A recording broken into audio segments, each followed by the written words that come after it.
O meu traballo en Mascaritas, o Entroido Solitario, é un traballo de ensaio fotográfico onde misturo ou mostro a realidade a través de miñas emocións e meus afectos, porque é un traballo que ven dado de un encontro fortuito, non? Percorrendo as carreteras, as aldeas de Galiza, atopei con unha mascarita que me levou a miña infancia, non? Digamos. Entón, eu recordaba a estes personaxes de cando eu era neno, e con o volver a velo me trouxe todas esas ideas, non?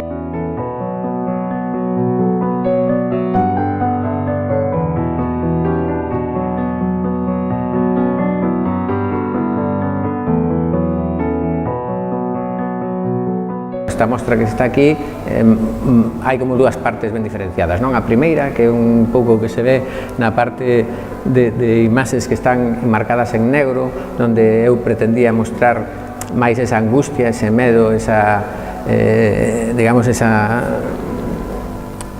parte de neno ante estes personaxes, e logo hai unha parte, xa, digamos, como un pouco máis onírica.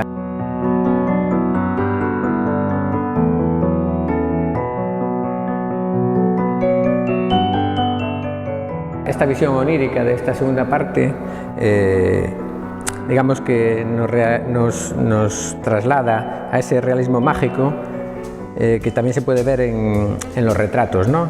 Que son rostros llenos de misterio y seducción a la vez.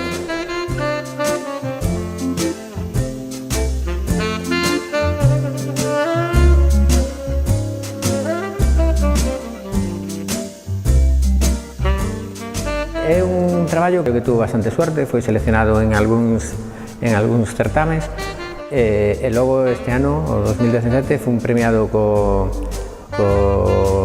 13 Premio de Creación Fotográfica Luís Casado, que é da Diputación de A Coruña. Co cual, pois, bueno, estou moi contento porque de algún xeito tamén te ratifica en que o que estás a facer, pois va polo bon camiño, non?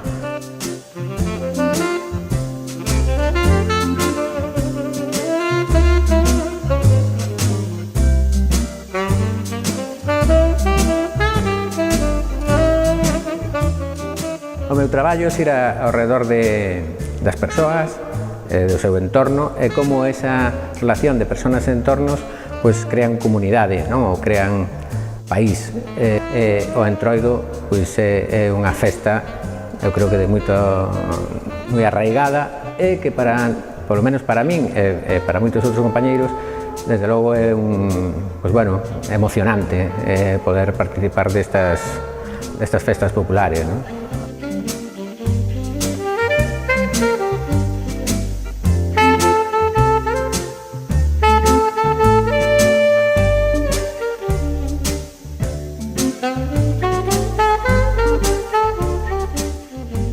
O que pretendía reforzar era esta idea do personaxe de Mascarita.